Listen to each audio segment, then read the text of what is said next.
Hare Krishna. Welcome to our weekly Sunday Krishna book reading to Srila Prabhupada here in his sacred darshan room in Sri Vrindavan Dham. So as always, before we begin, let us offer our respectful obeisances to Srila Prabhupada and to each other. Nama Om Vishnuvadaya Krishna Prastaya Bhutale Srimati Bhakti Vedanta Swaminiti Namane Namaste Saraswati Devi Gauravani Pacharane Nirvasesha Sunyavadi Paskacha Deshatarane. And to each other, Vanchakalpatrubhyascha Kripa Sindhu Bhyevacha Patitanam Pavanebhyo Vaishnave Vaishnave Vaishnavebhyo Namo Namaha. So, this week, Srila Prabhupada, we're reading chapter 13, the stealing. You can put it in the back. Oh, that's so nice. The stealing of the boys and calves by Brahma. Shukadeva Goswami was very much encouraged when Maharaj Parikshit asked him why the cowherd boys did not discuss the death of Aghasura until after 1 year had passed. He explained thus, "My dear king, you are making the subject matter of the transcendental pastimes of Krishna fresher by your inquisitiveness."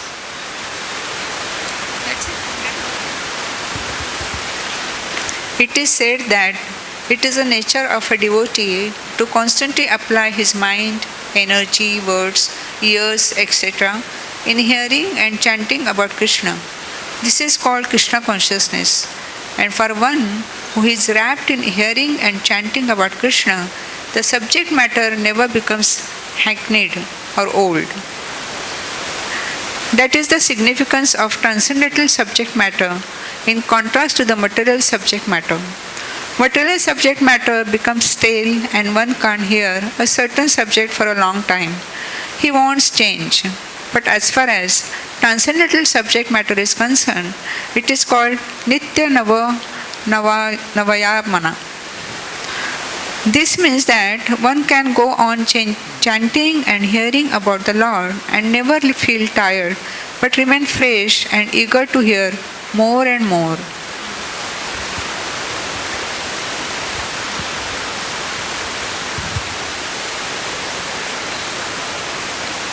It is the duty of the spiritual master to disclose all confidential subject matter to the inquisitive and sincere disciple. Thus, Sukadeva Goswami began to explain why the killing of Aghasura was not discussed until 1 year had passed. Sukadeva Goswami told the king, "Now hear of this secret with attention. After saving his friends from the mouth of Aghasura and killing the demon, Lord Krishna brought his friends to the bank of the Yamuna and addressed them as follows. My dear friends, just see how this spot is very nice for taking lunch and playing on the soft, sandy Yamuna bank. You can see how the lotus flowers in the water are beautifully blown and how they distribute their fragrance all around. The chirping of the birds along with the cooing of the peacocks, surrounded by the whispering for the leaves in the trees, combine and present sound vibrations that echo one another. And this just enriches the beautiful scenery created by the trees here. Let us have our lunch in this spot because it is already late and we are feeling hungry. Let the calves remain near us and let them drink water from the Yamuna. While we engage in our lunch taking, the calves may engage in eating the soft grass that are in this spot." On hearing this proposal from Krishna, all the boys became very glad and said, "Certainly, let us all sit down here to take our lunch." They then let loose the calves to eat the soft grass. A little louder. Sitting down on the ground and keeping Krishna in the center, they began to open their lunch boxes brought from home. Lord Sri Krishna was seated in the center of the circle, and all the boys kept their faces toward him. They ate and constantly enjoyed seeing the Lord face to face. Krishna appeared to be the whorl of a lotus flower, and the boys surrounding him appeared to be its different petals.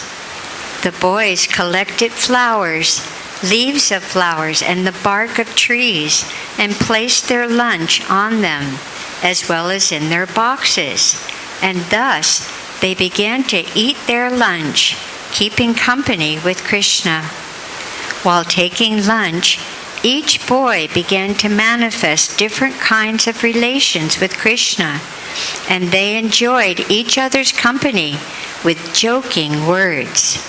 While Lord Krishna was thus enjoying lunch with his friends, his flute was pushed within the belt of his cloth and on his right side. Here, you can sit here in front of Prabhupada. Yeah, come, because you're kind of in the doorway. Okay. So his flute was pushed within the belt of his cloth on his right side, and his bugle and cane were pushed in on the left-hand side of his cloth. In his left palm, he was holding a lump of food prepared with yogurt, butter, rice, and pieces of fruit salad, which could be seen through his petal-like finger joints. The Supreme Personality of Godhead, who accepts the results of all great sacrifices, was laughing and joking, enjoying lunch with his friends in Vrindavan, and thus the scene was being observed by the demigods from heaven. As for the boys, they were simply enjoying transcendental bliss in the company of the Supreme Personality of Godhead. At that time, the calves that were pasturing nearby entered into the deep forest, allured by new grasses, and gradually went out of sight. When the boys saw that the calves were not nearby, they became afraid for their safety, and they immediately cried out, "Krishna! Krishna is the killer of fear personified. Everyone is afraid of fear personified, but fear personified is afraid of Krishna." By crying out the word Krishna, the boys at once transcended the fearful situation. Out of his great affection, Krishna did not want his friends to give up their pleasing lunch engagement and go searching for the calves. He therefore said, "My dear friends, you need not interrupt your lunch. Go on enjoying.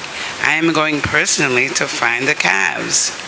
Thus Lord Krishna, still carrying the lump of yogurt and rice preparation in his left hand, immediately started to search out the calves in the caves and bushes. He searched in the mountain holes and in the forest, but nowhere could he find them.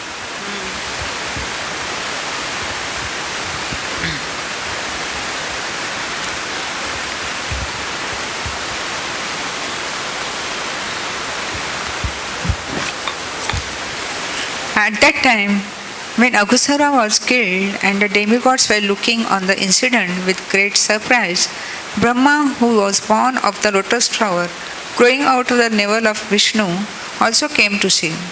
He was surprised how a little boy like Krishna could act so wonderfully.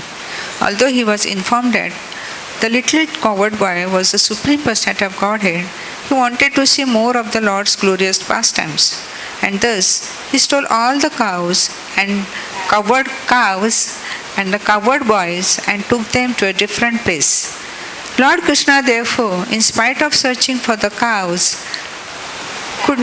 calves could not find them, and he even lost his boyfriends on the bank of the Yamuna, where they had been taking their lunch.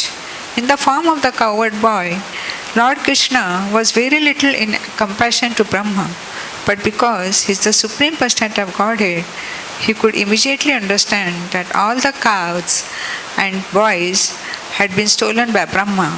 Krishna thought, Brahma has taken away all the boys and cows.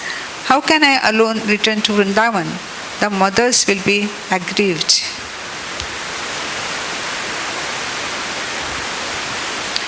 Therefore, in order to satisfy the mothers of his friends, as well as to convince Brahma of the supremacy of the personality of Godhead, he immediately expended himself as the cowherd boys and calves. In the Vedas, it is said that the Supreme Personality of Godhead has already expended himself into so many living entities by his energy. Therefore, it was not very difficult for him to expend himself again into so many boys and calves. He expended himself to become exactly like the boys, who were of all different features and facial and bodily constructions, and who were differently in their clothing and ornaments and in their behavior and personality activities. In other words, although each boy, being an individual soul, had entirely different tastes, activities, and behavior, Krishna exactly expended himself into all the different positions of the individual boys. He also became the calves, who were also of different sizes, colors, activities, etc. This was possible because everything is an expansion of Krishna's energy. In the Vishnu Puran, it is said that Parasya Brahmana Sakit. Whatever we actually see in the cosmic manifestation, be it matter or the activities of the living entities, is simply an expansion of the energies of the Lord, as heat and light are the different expansions of fire. Thus expanding himself as the boys and calves in their individual capacities and surrounded by Thus expanding himself as the boys and calves in their individual capacities and surrounded by such expansions of himself, Krishna entered the village of Vrindavan. The residents had no knowledge of what had happened.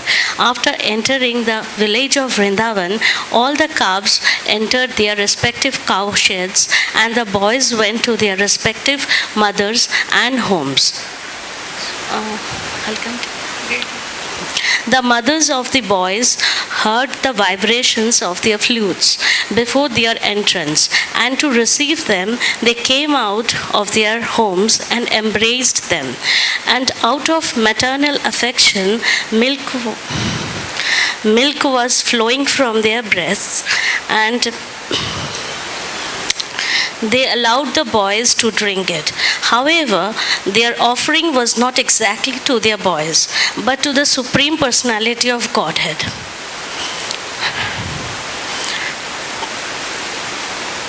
who had expanded himself into such boys. This was a chance for all the mothers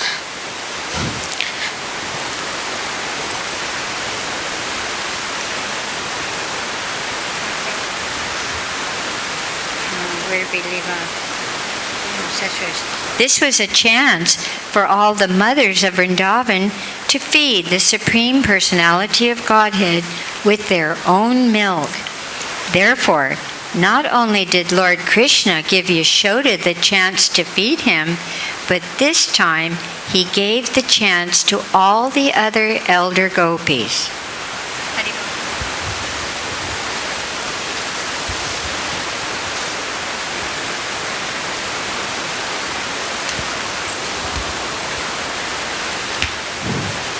All the boys dealt with their mothers as usual, and the mothers also. On the approach of evening, bathed their respective children, decorated them with tilak and ornaments, and gave them necessary food after the day's labor. The cows also, who had been away in the pasturing ground, returned in the evening and called their respective calves.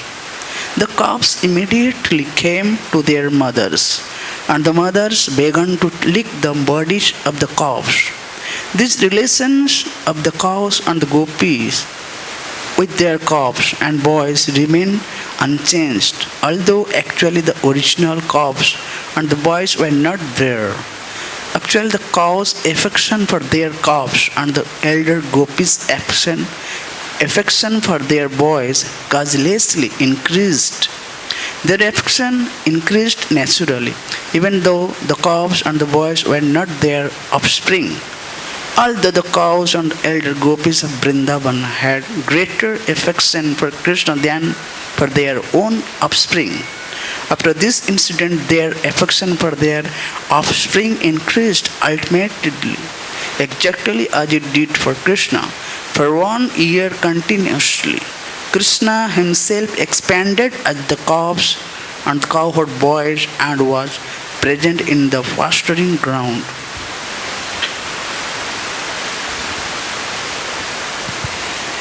As it is stated in the Bhagavad-Gita, Krishna's expansion is situated in everyone's heart as the super soul. Similarly, instead of expanding himself as the super soul, he expanded himself as a portion of calves and cowherd boys for 1 continuous year. One day, a few days before a year had passed, Krishna and Balaram were maintaining the calves in the forest when they saw some cows grazing on the top of Govardhan Hill. The cows could see down into the valley where the calves were being taken care of by the boys. Suddenly, on sighting the cows began to run toward them. They leaped downhill with joined front and rear legs. The cows were so melted with affection for the calves that they did not care about the rough path from the top of Govardhan Hill down to the pasturing ground. They approached the calves with their milk bags full of milk, and they raised their tail upward. When they were coming down the hill, their milk bags were pouring milk on the ground out of intense maternal affection for the calves, although they were not their own calves. These cows had their own calves, and the calves that were grazing beneath Govardhan Hill were larger. They were not expected to drink milk directly from the milk bag, but were satisfied with the grass. Yet, all the cows came immediately and began to lick their bodies, and the calves also began to suck milk from the milk bags. There appeared to be a great bond of affection between the cows and the calves. When the cows were running down from the top of Govardhan Hill, the men who were taking care of them tried to stop them. Older cows are taken care of by the men, and the calves are taken care of by the boys. And as far as possible, the calves are kept separate from the cows, so that the calves do not drink all the available milk. Therefore, the men who were taking care of the cows on the top of Govardhan Hill tried to stop them, but they failed. Baffled by their failure, they were feeling ashamed and angry. They were very unhappy, but when they came down and saw their children taking care of the calves, they all of a sudden became very affectionate toward the children. It was very astonishing. Although the men came down disappointed, baffled, and angry, as soon as they saw their own children, their hearts melted with great affection. At once their anger, dissatisfaction, and unhappiness disappeared. They began to show paternal love for the children, and with great affection they lifted them in their arms and embraced them. they began to smell their children's heads and enjoy their company with great happiness. After embracing their children, the men took the cows back to the top of Govardhan Hill. Along the way, they began to think of their children, and affectionate tears fell from their eyes. When Balarama saw this extraordinary exchange of affection between the cows and between the fathers and their children, when neither the cows nor the children needed so much care, he began to wonder why this extraordinary thing had happened. He was astonished to see all the residents of Vrindavan so affectionate to their own children, exactly as they had been to Krishna. Similarly, the cows had grown affectionate to their calves as much as to Krishna. Balarama therefore concluded that the extraordinary show of affection was something mystical, either performed by the demigods or by some powerful man. Otherwise, how could this wonderful change take place? He concluded that this mystical change must have been caused by the Krishna, whom Balarama considered his worshipable personality of Godhead. He thought it was arranged by Krishna, and even I could not check its mystic power. Thus Balarama understood that all those boys and cows were only expansion of Krishna.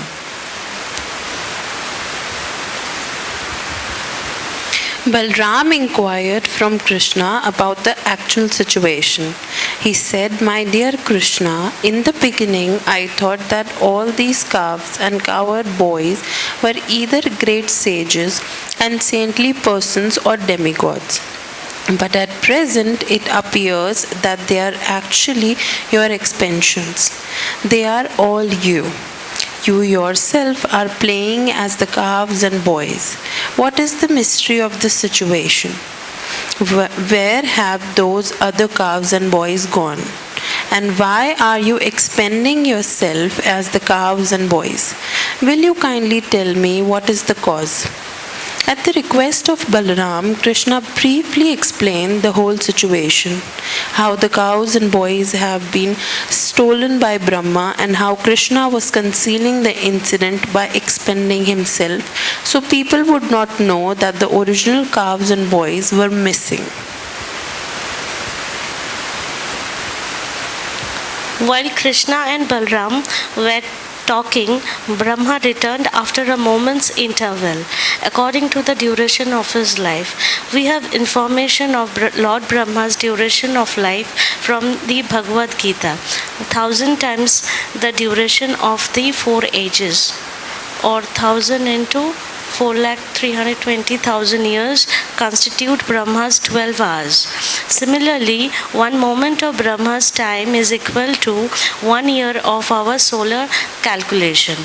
After 1 moment of Brahma's calculation, Brahma came back to see the fun caused by his stealing the boys and calves. But he was also afraid that he was playing with fire. Krishna was his master and he had played mischief for fun by taking away his calves and boys. He was really anxious, so he did not stay away very long. He came back after a moment by his calculation. He saw that all the boys and calves were playing with Krishna in the same way as when he had come upon them. Although he was confident that he had taken them and made them lie down asleep under the spell of his mystic power, Brahma began to think all the boys and calves were taken away by me, and I know they are still sleeping. How is it that a similar batch of boys and calves is playing with Krishna? Is it that they are not influenced by my mystic power? Have they been playing continually for 1 year with Krishna? Brahma tried to understand who they were and how they were uninfluenced by his mystic power, but he could not ascertain it. In other words, he himself came under the spell of his own mystic power. The influence of his mystic power appeared like snow in darkness or a glowworm in the daytime. During the night's darkness, the glowworm can show some glittering power, and the snow piled up on the top of a hill or on the ground can shine during the daytime. But at night, the snow has no silver glitter, nor does the glowworm have any illuminating power during the daytime. Similarly, when the small mystic power exhibited by Brahma was before the mystic power of Krishna, it was just like snow at night or a glowworm under the day. When a man of a small mystic power wants to show potency in the presence of greater mystic power, he diminishes his own influence. He does not increase it. Even such a great personality as Brahma, when he wanted to show his mystic power before Krishna, became ludicrous. Brahma was thus confused about his own mystic power.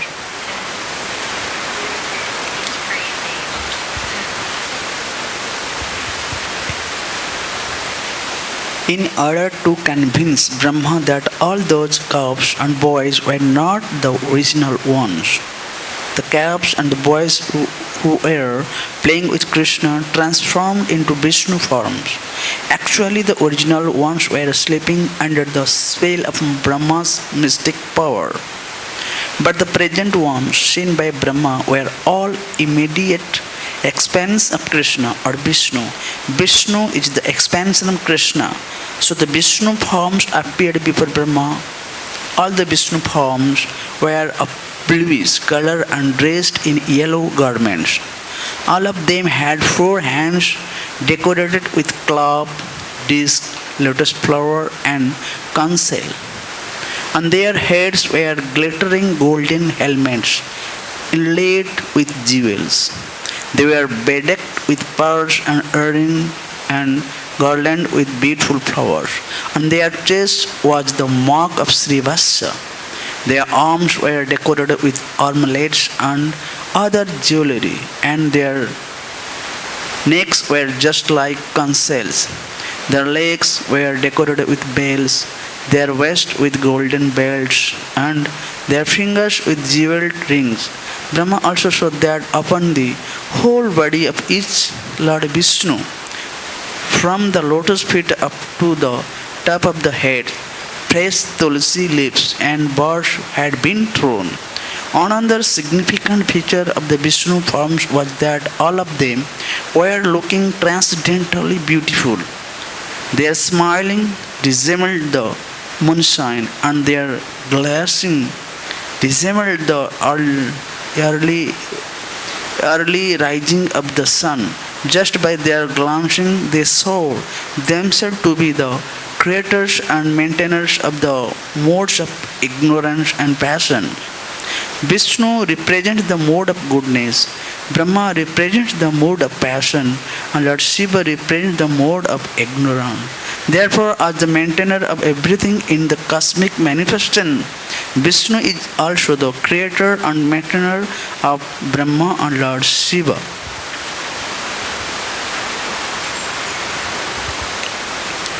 After this manifestation of Lord Vishnu, Brahma saw that many other Brahmas and Shivas and demigods and even insignificant living entities down to the ants and very small straws, all moving and non-moving living entities, were dancing, surrounding Lord Vishnu. Their dancing was accompanied by various kinds of music, and all of them were worshipping Lord Vishnu. Brahma realized that all these Vishnu forms were complete in mystic power, from the anima perfection of becoming small, like an atom, up to becoming infinite like the cosmic manifestation.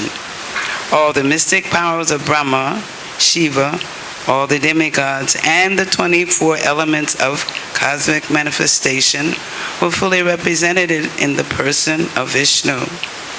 By the influence of Lord Vishnu, all subordinate mystic powers were engaged in his worship.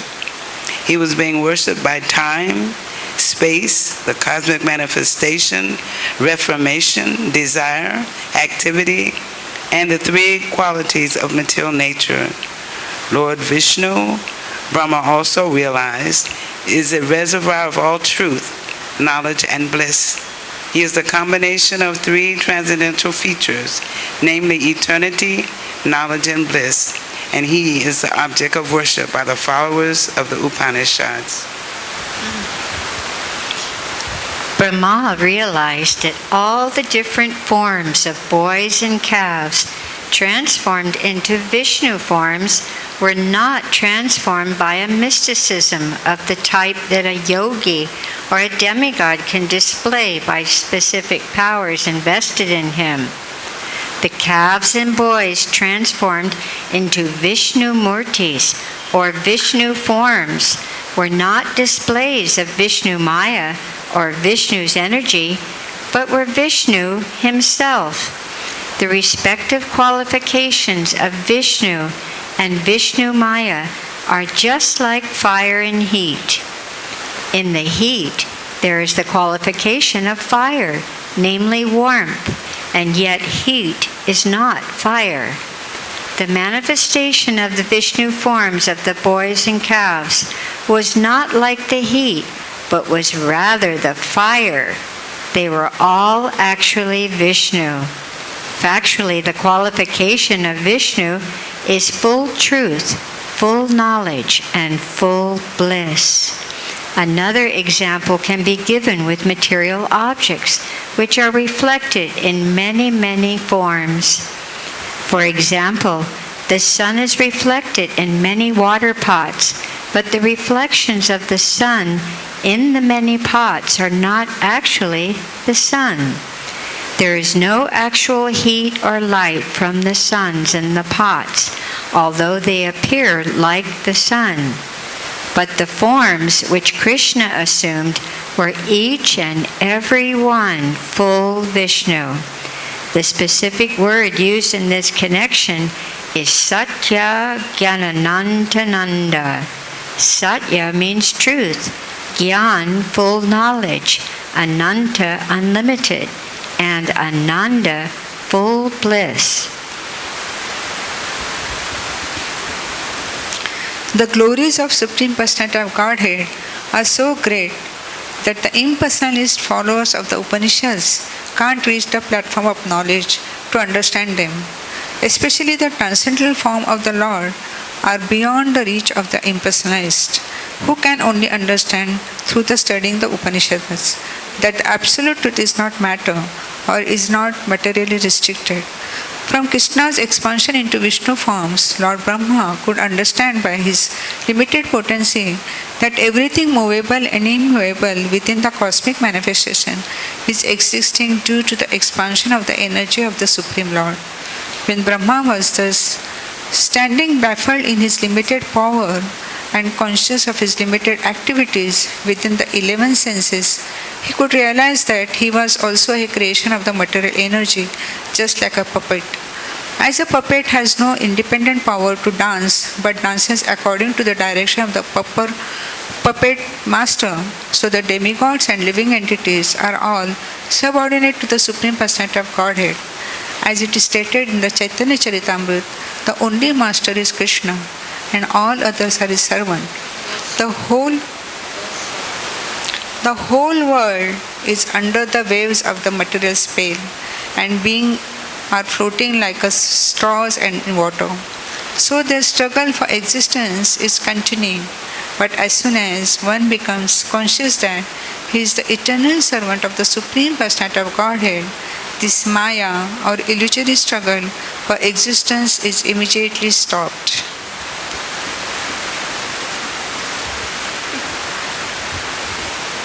Lord Brahma, who has full control over the goddess of learning and who is considered to be the best authority in Vedic knowledge, was thus perplexed, being unable to understand the extraordinary power manifested by the Supreme Personality of Godhead. In the mundane world, even a personality like Brahma is unable to understand the mystic power of the Supreme Lord.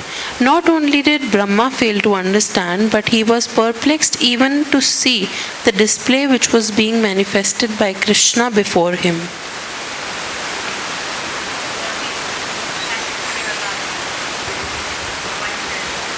Krishna took compassion upon Brahma because of his inability to see how Krishna was displaying the forms of Vishnu and transforming himself into calves and cowherd boys. And thus, while fully manifesting the Vishnu expansions, he suddenly pulled his curtain of Yogmaya over the scene. In the Bhagavad-Gita, it is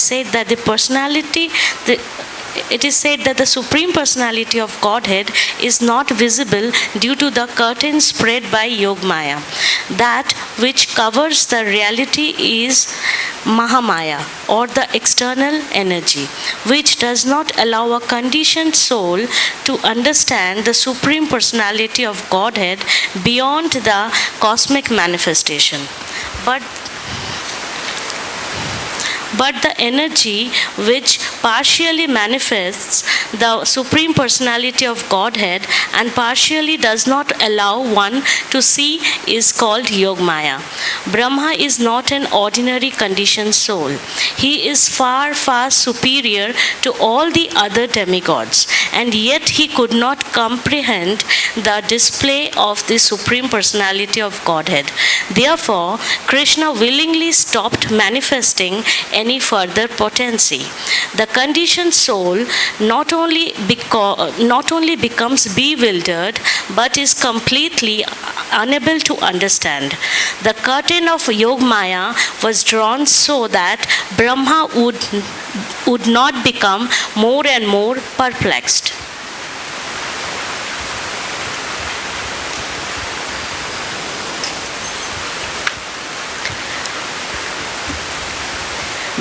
When Brahma was relieved from his perplexity, he appeared to awaken from an almost dead state, and he began to open his eyes with great difficulty. Thus, he could see the external cosmic manifestation with common eyes. He saw all around him the super excellent view of Vrindavan, full with trees, which is the source of life of all living entities.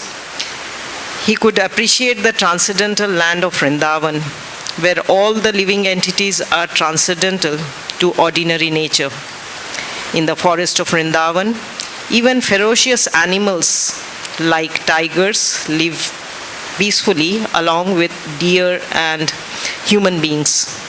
He could understand that because of the presence of Supreme Personality of Godhead, Vrindavan is transcendental to all other places and is free of lust and greed.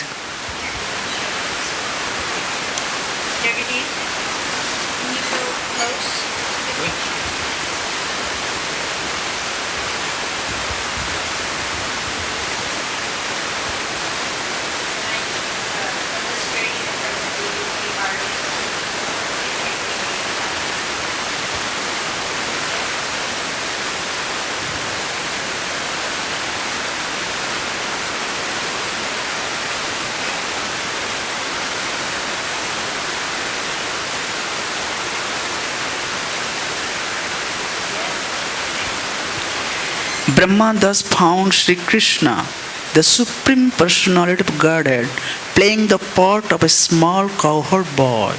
He saw that little child with a lump of food in his left hand, searching out his friends and calves, just as he had actually been doing 1 year before, after their disappearance. Immediately Brahma descended from his great swan career and fell down before the Lord, just like a golden stick. The word is among the Vaishnavas for offering respect in Dandavat. This word means falling down like a stick.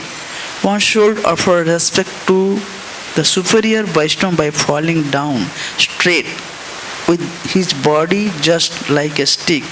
So Brahma fell down before the Lord just like a stick to offer respect. And because the complexion of Brahma is golden, he appeared to be like a golden stick lying down before Lord Krishna. All the four helmets on the heads of Brahma touched the lotus feet of Krishna. Brahma, being very joyful, began to shed tears, and he washed the lotus feet of Krishna with his tears. Repeatedly he fell and rose as he recalled the wonderful activities of the Lord. After repeating obeisance for a long time, Brahma stood up and smeared his hands over his eyes. Seeing the Lord before him, he trembling began to offer prayers with great respect, humility and attention. Thus ends the Bhakti-Vedanta purport of the 13th chapter of Krishna, the stealing of the boys and calves by Brahma.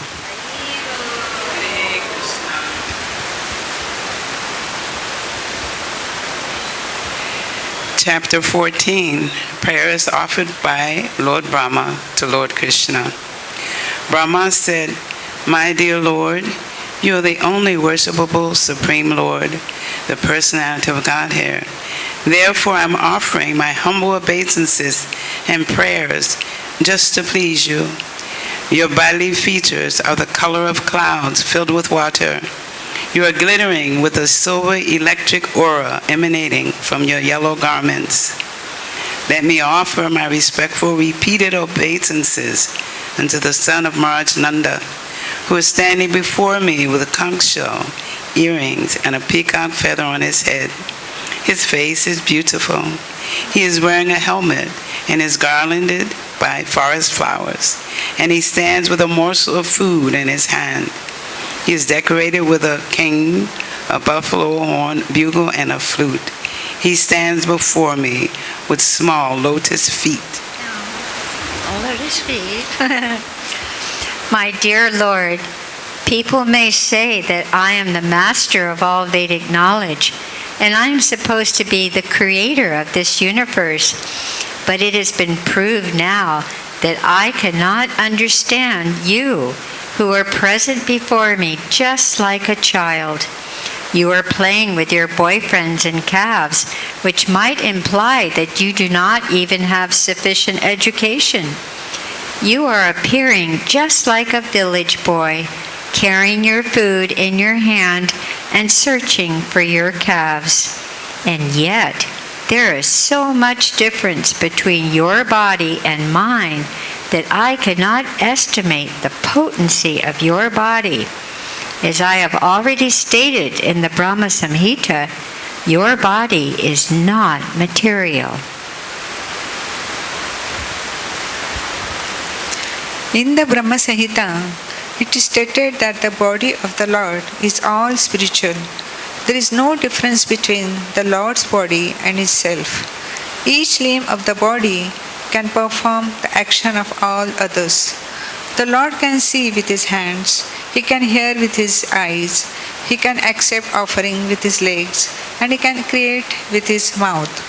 Brahma continued, "Your appearance as a coward child is for the benefit of the devotees, and although I have committed an offense at your lotus feet by stealing away your boys and cows, I can understand that you have bestowed your mercy upon me. This shows your transcendental quality of being very affectionate towards your devotees. But in spite of your great affection for me, I cannot estimate the potency of your bodily activities. It is to be understood that when I, Lord Brahma, the Supreme Personality of Godhead of this universe, cannot estimate the childlike body of the Supreme Personality of Godhead, then what to speak of others? And if I cannot estimate the spiritual potency of your childlike body, then what can I understand about your transcendental pastimes?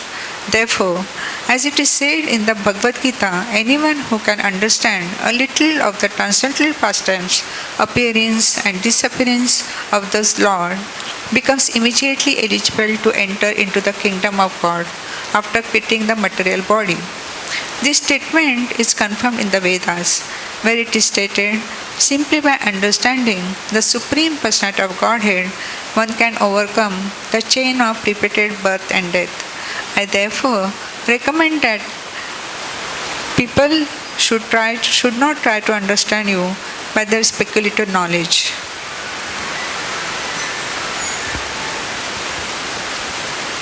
The best process for understanding you is to submissively give up and speculative process and try to hear about you, either from yourself, as you have given statements in the Bhagavad-Gita and many similar Vedic scriptures, or from a realized devotee who has taken shelter at your lotus feet. One has to hear from a devotee without speculation. One does not even need to change his worldly position. He simply has to hear your message, although you are not understandable by the material senses. Simply by hearing about you, one can gradually conquer the nations of misunderstanding. By your own grace only, you become revealed to a devotee. You are unconquerable by any other means. Speculative knowledge without any trace of devotional service is simply a useless waste of time in the search for you. Devotional service is so important that even a little attempt can raise one to the highest perfectional platform. One should not, therefore, neglect their auspicious process of devotional service and take to the speculative method. By the speculative method, one may gain partial knowledge of your cosmic manifestation, but it is not possible to understand you, the origin of everything. The attempt of persons who are interested only in speculative knowledge is simply wasted labor. Like the labor of a person who attempts to gain something by beating an empty husk of rice, paddy, a little quantity of paddy can be husked by the grinding wheel and one can gain some grains of rice. But if the skin of the paddy has already been beaten by the grinding wheel, there is no further gain in beating even a huge quantity of the husk. It is simply useless labor.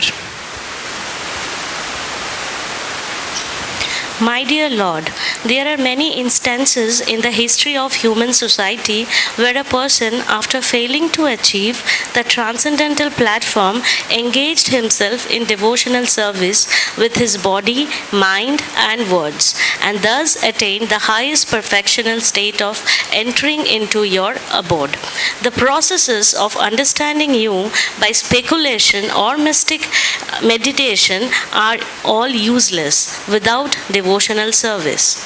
One should therefore engage himself in your devotional service even in his worldly activities. One should always keep himself nearby you by the process of hearing and chanting your transcendental glories.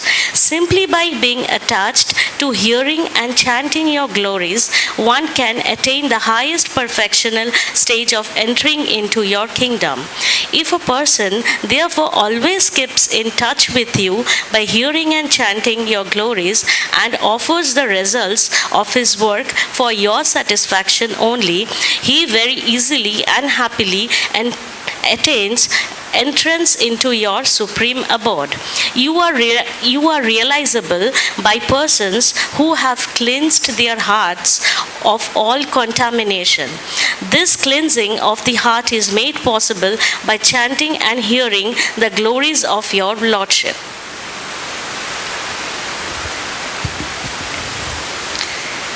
The Lord is all-pervading, as it is stated by Lord Krishna in the Bhagavad-Gita. Everything is sustained by me, but at the same time, I am not in everything. Since the Lord is all-pervading, there is nothing existing without His knowledge. the all-pervasive nature of Supreme Personality of Godhead can never be within the limited knowledge of a living entity. Therefore, a person who has attained steadiness of mind by fixing the mind on the lotus feet of the Lord is able to understand the Supreme Lord to some extent. It is the business of the mind to wander over varied subject matter for sense gratification. Therefore, only a person who always engages the senses in the service of the Lord can control the mind and be fixed at the lotus feet of the Lord.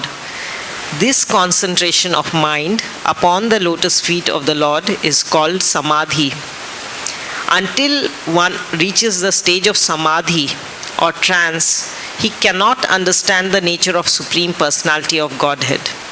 There may be some philosophers or scientists who can study the cosmic nature from atom to atom. They may be so advanced that they can count the atomic composition of cosmic atmosphere or all the planets and stars in the sky, or even the shining molecular particles of the sun or the stars and other luminaries in the sky. But it is not possible to count the qualities of the Supreme Personality of Godhead. As described in the beginning of the Vedanta Sutra, the Supreme Personal is the origin of all qualities. He is generally called Nirguna. Nirguna means whose qualities are beyond estimation. Guna means quality and Nir means beyond estimation. But impersonalists interpret this word Nirguna as having no quality because they are unable to estimate the qualities of the Lord in transcendental realization. They conclude that the Supreme Lord has no qualities, but that is actually not the position. The real position is that He is the original source of all qualities. All qualities are emanating constantly from Him. How therefore can a limited person count the qualities of the Lord? One may estimate the qualities of the Lord at one moment, but the next moment the qualities have increased. So it is not possible to make an estimation of the transcendental qualities of the Lord. He is therefore called Nirguna.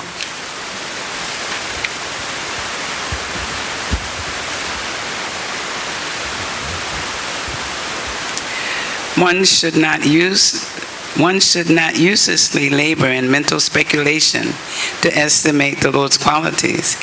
There's no need of adopting the speculative method or exercising the body to attain mystic yoga perfection. One should simply understand that the distress and happiness of this body are predestined. There's no need to try to avoid the distress of this bodily existence or to attempt to achieve happiness by different types of exercises.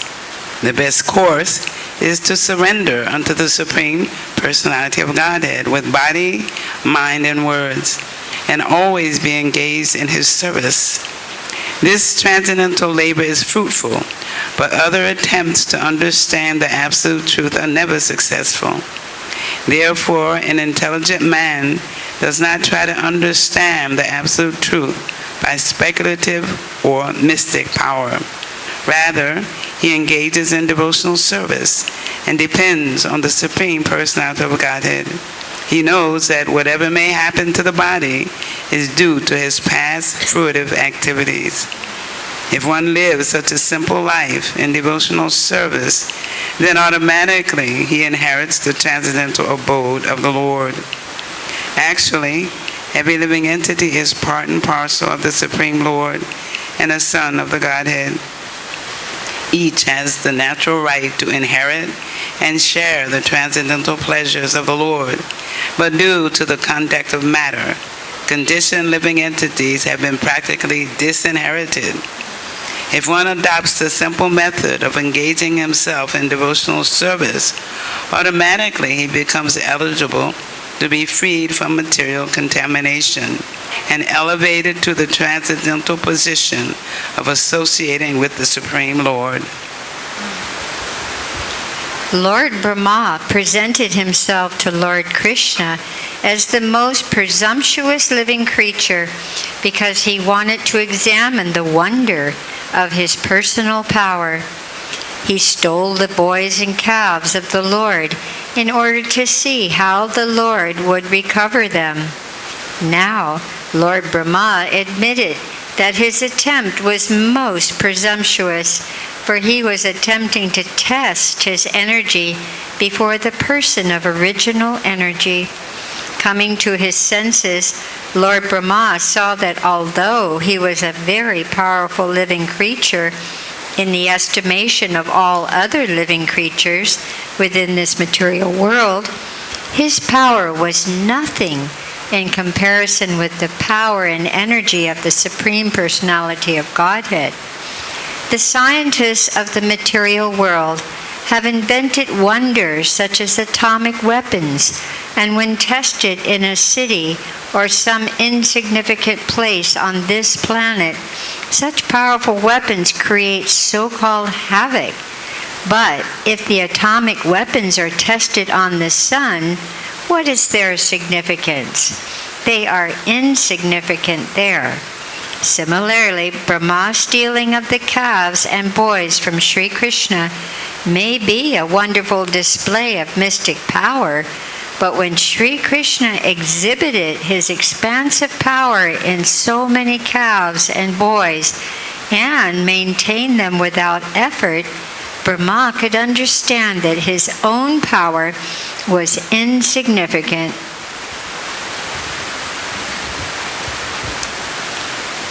Brahma addressed Lord Krishna as Achyuta because the Lord is never forgetful of a little service rendered by his devotees. He is so kind and affectionate towards his devotees that a little service by them is accepted by him as a great deal. Brahma has certainly rendered much service to the Lord. As the Supreme Personality in charge of this particular universe, he is without a doubt a faithful servant of Krishna. Therefore, he could appease Krishna. He asked that the Lord understand him as a subordinate servant whose little mistake and impudence might be excused. He admitted that he was puffed up by his powerful position as Lord Brahma because he is the qualitative incarnation of the mode of passion within this material world. This was the nature for him, and therefore he committed the mistake. But Lord Brahma hoped that since he was, after all, Lord Krishna's subordinate, the Lord would kindly take compassion upon him and excuse him for his gross mistake.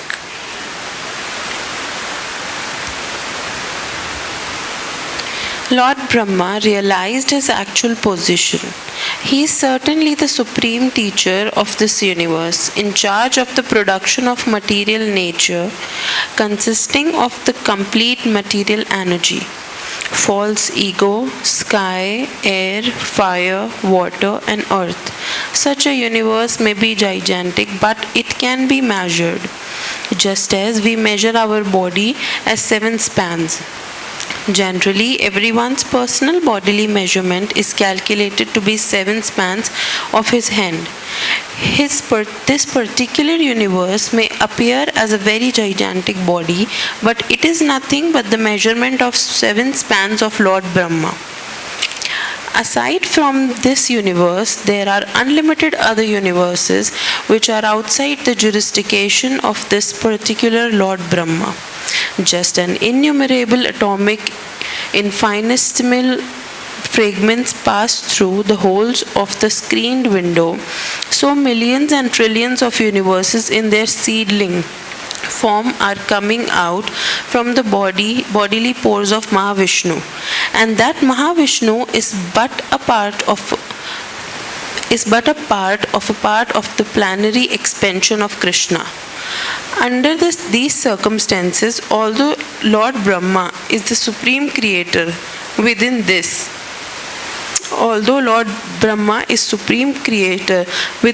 universe, what is his importance in the presence of Lord Krishna?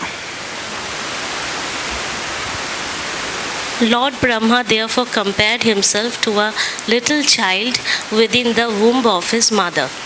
If the child within the womb plays with his hands and legs and while playing touches the body of the mother, is the mother offended with the child? Of course, she isn't. Similarly, Lord Brahma may be a very great personality and yet not only Brahma but everything that be is existing within the womb of the Supreme Personality of Godhead. The Lord's energy is all pervading. There is no place in the creation where it is not acting. Since everything is existing within the energy of the Lord, the Brahma of this universe and the Brahmas of many other millions and trillions of universes are existing within the energy of the Lord. Therefore, the Lord is considered to be the mother, and everything existing within the womb of the mother is considered to be the child. And the good mother is never offended with the child, even if he touches the body of the mother by kicking his legs.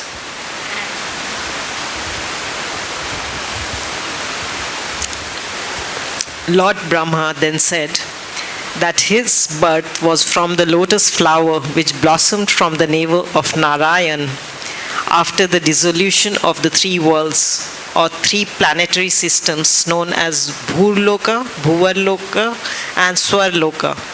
The universe is divided into three divisions, namely Swarga, Martya and Patal. These three planetary systems are merged into water at the time of dissolution. At that time, Narayan, a plenary portion of Krishna, lies down on the water, and gradually a lotus stem grows from his navel. And from that lotus flower, Brahma is born. It is naturally concluded that the mother of Brahma is Narayan. Because the Lord is the resting place of all the living entities after the dissolution of the universe, he is called Narayan. The word Nar means the aggregate total of all living entities, and Ayana means the resting place. The form of Garbhodakshai Vishnu is called Narayan because he rests himself on that water. In addition, he is the resting place of all living creatures. Besides that, Narayan is also present in everyone's heart, as confirmed in Bhagavad-Gita. In that sense, also, the Lord is Narayan, as Ayana means the source of knowledge as well as the resting place. It is also confirmed in Bhagavad-Gita that the remembrance of living entity is due to the presence of Super Soul within the heart. After changing the body, a living creature forgets everything of his past life. But because Narayan, the Super Soul, is present within his heart, he is reminded by him to act according to his past desire. Lord Brahma wanted to prove that Krishna is the original Narayan, that he is the source of Narayan, and that Narayan is not an exhibition of external energy, Maya, but is an expansion of spiritual energy. The activities of external energy or Maya are exhibited after the creation of this cosmic world. And the original spiritual energy of Narayan was acting before the creation. So the expansions of Narayan, from Narayan to Karunadakshai Vishnu, from Karunadakshai Vishnu to Garbhodakshai Vishnu, from Garbhodakshai Vishnu to Shirodakshai Vishnu, and from Shirodakshai Vishnu to everyone's heart are actually Krishna's expansions, manifestations of his spiritual energy. They are not conducted by material energy. Therefore, they are not temporary. Anything conducted by material energy is temporary, but everything executed by spiritual energy is eternal. So that concludes our weekly reading of Krishna book to Srila Prabhupada. And we'd like to thank Srila Prabhupada for allowing us to come and read his Krishna book to him. And we'll continue with the prayers offered by Lord Brahma to Lord Krishna next week. So as always, let us offer our respectful obeisances to Srila Prabhupada and to each other. Nama Om Vishnu Padaya Krishna Prastaya Bhutale Srimati Bhakti-Vedanta Swaminiti Namane Namaste Saraswati Deve Gauravani Pacharane Nirvasesha Sunyavadi Paskachade Shatarane. And to each other, Vancha Kalpatarubhyascha Kripa Sindhu Bhyevacha Patita Nam Pavanebhyo Vaishnavebhyo Namo Namaha. Jai Srila Prabhupada, Jai Krishna Book, Gaur Premanandi.